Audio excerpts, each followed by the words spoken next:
तमाम शिवरायाच्या मावळ्यांना आणि भीमाच्या वाघांना सुप्रभात. जय भीम आणि जय शिवराय.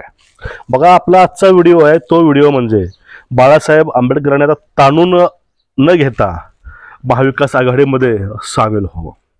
5 ते 6, 6 ते 8, 8 ते 10, 10 पर्यंत तुम्ही जागा मागून घ्या, 8 घ्या, 7 घ्या, पण तुम्हाला सत्तेमध्ये यावेळेस यायचं आहे.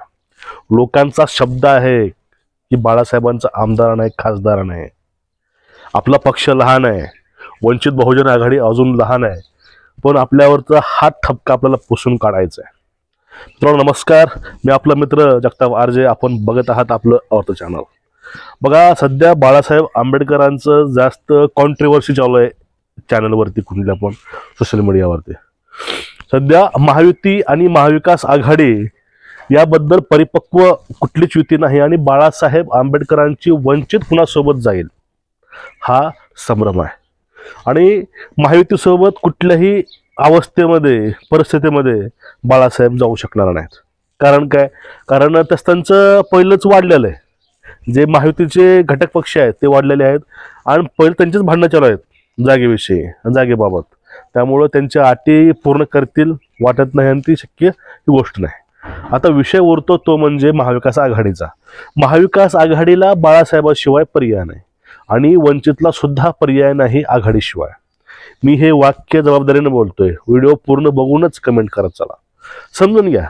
आता बाळासाहेबांनी ज्या वेळेस जरांगेला बोलले होते की तुम्ही सत्तेमध्ये जो येणार नाही तोपर्यंत आपण आपले मतं मांडू शकणार नाही, आणि आपण जो वंचित जर एकाएकी लढली तर इथं मताचं विभाजन होणार आहे. वंचितचं पण जे का वंचितची वोट बँक आहे ती काँग्रेसकडे पण आहे आणि शिवसेनेकडे पण आहे. त्यानं काय होईल की मताचं विभाजन हे वंचितच्या पण होईल आणि महाविकास आघाडीच्या पण होईल. यामुळे दोघांचाही फायदा होणार नाही. त्या ठिकाणी फायदा वंचितचाही होणार नाही. भलेही जास्ती मतं वंचित घेईल महाविकास आघाडीपेक्षा, पण फायदा होणार नाही म्हणतो मी.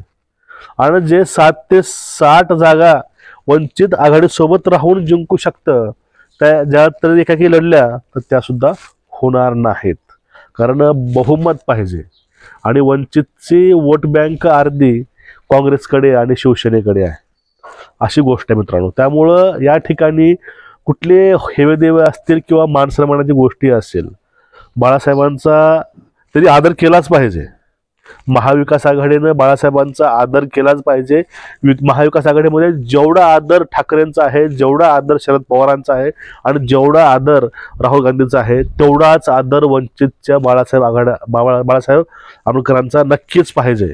मान तेवढाच पाहिजे, कारण तेही पक्षप्रमुख आहेत आणि बाबासाहेबांचे वारसदार आहेत. त्यामुळे त्यामध्ये किंचितही फरक नको आहे आणि तो फरक आम्ही सहन सुद्धा करून घेणार नाही. हा विषय वेगळा राहिला.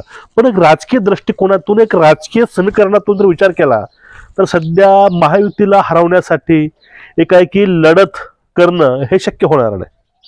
हा, तुम्ही प्रयत्न कराल एकाएकी लढायला तुम्ही, पण त्यावेळेस जे आपलं ध्येय साध्य करायचंय ते ध्येय साध्य होणार नाही.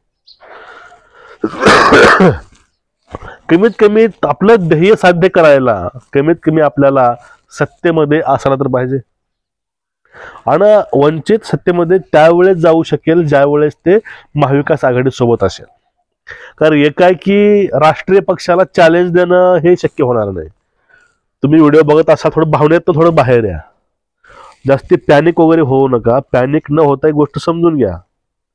आपण एकाएकी एक महासत्तेला अडवू शकत नाही.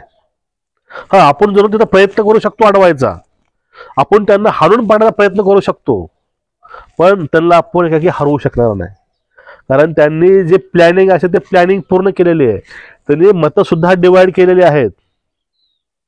त्यामुळं जर तुम्हाला यशस्वी चाल करायची असेल तर 2 पावलं पाठीमागं आलेच पाहिजे.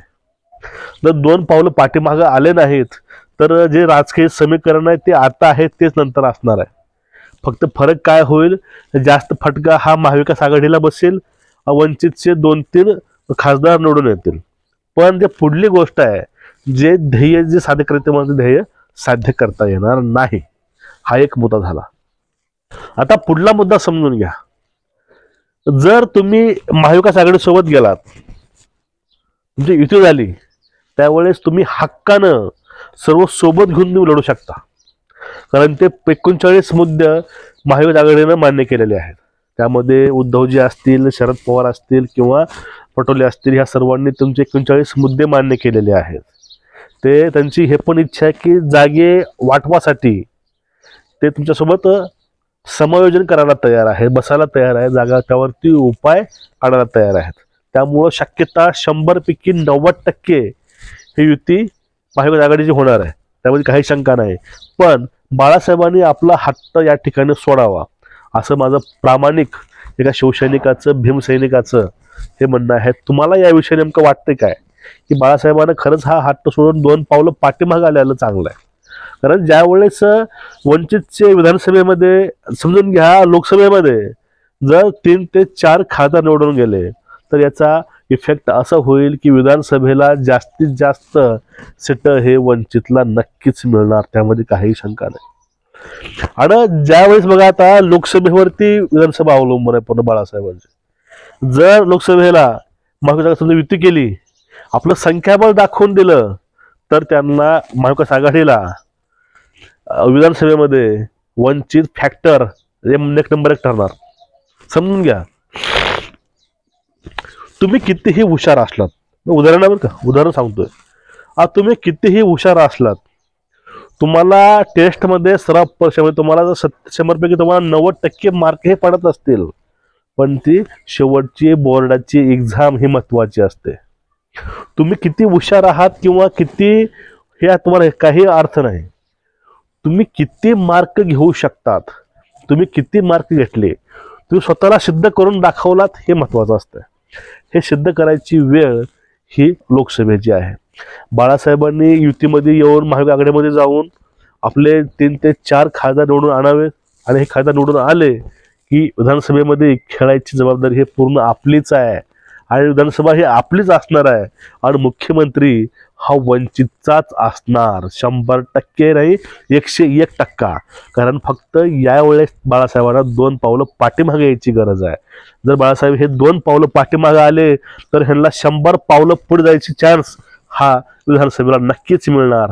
विधानसभेला महाराष्ट्रामधील पहिलं असं उदाहरण येईल की वंचितचा मुख्यमंत्री त्यावेळेस असेल. पण ही गरज आहे आता समजून घ्यायची, कारण समजून घेणं हे खूप महत्वाचं आहे. एकान 2 पावलं मागे पुढे करणं, मान सन्मान असतो तो शांतपणे गिळून घ्यायला पाहिजे, आणि ज्यावेळेस त्याचा बाहेर काढायचे आहे त्यावेळेस तुम्ही त्या गोष्टी बाहेर काढू शकता. पण सध्या ती वेळ नाही.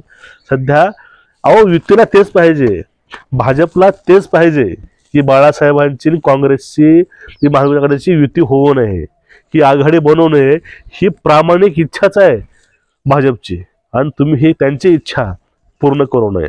आणि यावेळेस सोबत जावा. विधानसभा ही आपलीच असणार आहे, त्याची जास्त आपण विधानसभेमध्ये झेंडा गाडू शकतो, आणि त्यावेळेस विधान भवनावरती वंचितचा झेंडा नक्कीच फडकेल, यामध्ये काही शंका नाही. तर तुम्हाला कोणी याविषयी वाटते काय, नक्कीच कमेंट करा. आता जास्त वेळ न घालवता महाविकास आघाडी आणि आंबेडकर यांनी सोबत येऊन सीट शेअरिंगचा फॉर्म्युला तयार करून निवडणूक एकत्र लढवावी, तुम्हाला वाटते का? नक्कीच कमेंट करून सांगा. जय हिंद, सर्वांना जय शिवराय.